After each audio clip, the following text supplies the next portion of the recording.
Hey guys, இன்னைக்கு வீடியோவில் நம்ம ஸ்டடி பிளானர் தான் பார்க்க போகிறோம். அதுக்கு பார்த்தீங்கன்னா நான் சிங்கிள் ஷீட்டில் நிறையா அன்ரூல் பேஜஸ் தான் எடுத்து வச்சுருக்கேன்.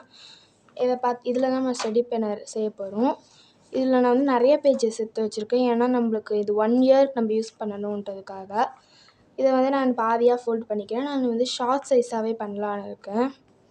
இதுக்கு நான் வந்து அட்டைக்காக என்னோடய பழைய நோட் புக் வந்து எடுத்திருக்கேன். இதுக்கு வந்து கரெக்டாக இருக்குது, அதனால நான் எடுத்திருக்கேன். இப்போ வந்து நம்ம இந்த அட்டையை கவர் பண்ணிடலாம். அட்டையை கவர் பண்ணுறதுக்காக இதே ஷீட்லேருந்து நான் ஒரு ஷீட் எடுத்துருக்கேன். இப்போ பார்த்தீங்கன்னா நான் வந்து வெளில கவர் பண்ணிவிட்டு நம்ம உள்ளே கவர் பண்ணணும். இப்போ அதே கவர் பண்ணுறேன். இப்போ பார்த்தீங்கன்னா நான் வந்து 2 சைடுமே பார்த்தீங்கன்னா கவர் பண்ணிட்டேன்.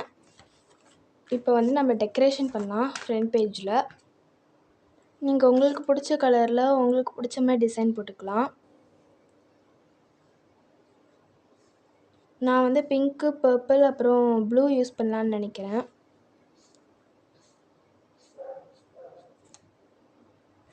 இப்போ பார்த்தீங்கன்னா நான் ஃப்ரண்ட் பேஜ் டிசைன் பண்ணிட்டேன். இதுதான் வந்து ஃப்ரண்ட் பேஜ் டிசைன். இப்போ நம்ம வந்து உள்ள பேஜஸ் பார்த்திங்கன்னா ஸ்டிக் பண்ணிடலாம். ஈவனாக வந்து மடிச்சுக்கோங்க எல்லாத்தையும்.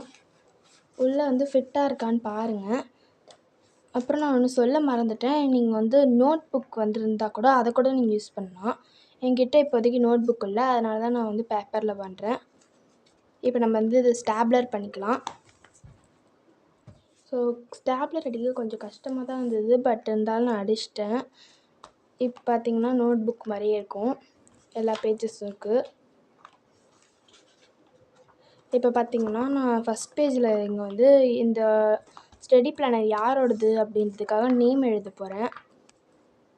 இப்போ பார்த்தீங்கன்னா நான் எழுதிட்டேன்.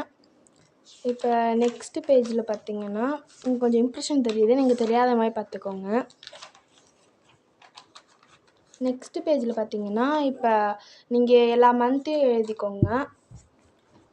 நான் பார்த்தீங்கன்னா ஃபஸ்ட்டு ஜூலை எழுதிக்கிறேன். அதாவது இதில் என்ன திரும்ப பண்ண போகிறோன்னா, ஃபஸ்ட் நம்ம எல்லா டேட்ஸையும் இங்கே எழுதிக்கணும். எழுதிட்டு கீழே பார்த்தீங்கன்னா நம்ம டெஸ்ட்டுக்குன்னா ஒரு சிம்பிள் போட்டுக்கணும். நெக்ஸ்ட்டு எக்ஸாமுக்கு ஒரு சிம்பிள், அப்புறமா பீரியாடிக் அசஸ்மெண்ட்டுக்கு ஒரு சிம்பிள், அந்த மாதிரி ஓரல் டெஸ்ட்டு உங்களுக்கு கிடைக்கிற எல்லா டெஸ்ட்டையும் பார்த்தீங்கன்னா நீங்கள் சிம்பிள் போட்டு நம்ம போடுற அந்த டேட்ஸில் என்ன நம்மளுக்கு வரப்போதோ, இப்போ நம்மளுக்கு எக்ஸாம் வருதுன்னு வச்சுக்கோங்களேன், அந்த சிம்பிளை அந்த டேட் கிட்ட வச்சோன்னா நம்மளுக்கு ரிமெம்பராக இருக்கும். இந்த டேட்டில் நம்ம எக்ஸாம் எழுதணும் அந்த மாதிரி.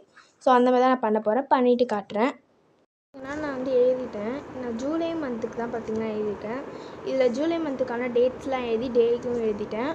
இப்போ பார்த்திங்கன்னா எக்ஸாமுக்கு நான் வந்து பிங்க் கலர் ஸ்டார் போட்டிருக்கேன். இப்போ எனக்கு இந்த டேட்டில் எங்கேயாவது எக்ஸாம் நடந்துச்சுன்னா நான் வந்து அங்கே வந்து பிங்க் கலர் ஸ்டார் போடுவேன். ஃப்ளிப் டெஸ்ட் நடந்துச்சுன்னா அங்கே வந்து ஆரஞ்சு கலரில் ட்ரையாங்கிள் போடுவேன். கிளாஸ் டெஸ்ட் நடந்துச்சுன்னா ப்ளூ கலரில் டைமண்ட் போடுவேன். ஸோ இந்த பேஜில் நெக்ஸ்ட்டு பார்த்திங்கன்னா நான் வந்து என்னோடய கோல்ஸ் எழுதலான்னு இருக்கிறேன். அதாவது நீங்கள் பெருசான உடனே என்ன நினைக்கணும் அதாவது உங்கள் ஆம்பிஷன். நான் வந்து என்னோடய 3 ஆம்பிஷன் எழுதலான்னு இருக்கிறேன். ஒரு ஆம்பிஷன் இருந்தாலே போதும்.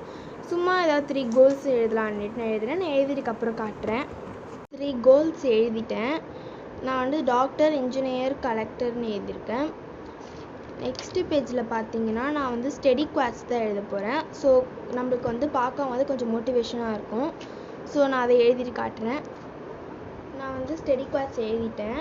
நான் வந்து நிறைய குவாட்ஸ் எழுதியிருக்கேன். இது பார்த்தா வந்து ஸ்டூடெண்ட்ஸ்க்கு மோட்டிவேஷனாக இருக்கும்னு நம்புகிறேன்.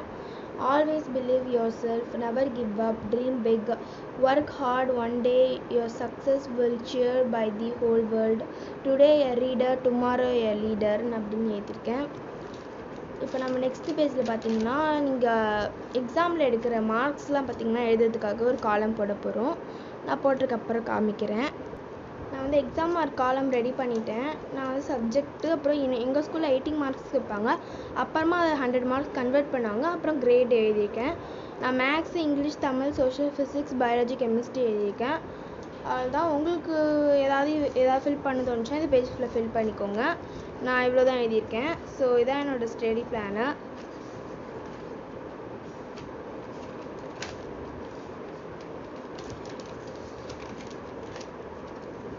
இந்த வீடியோ பிடிச்சிருந்தா மறக்காமல் லைக் பண்ணுங்கள், ஷேர் பண்ணுங்கள், கமெண்ட் பண்ணுங்கள். மறக்காமல் சப்ஸ்கிரைப் பண்ணுங்கள். உங்கள் ஃப்ரெண்ட்ஸ்க்கெலாம் ஷேர் பண்ணுங்கள். பாய்.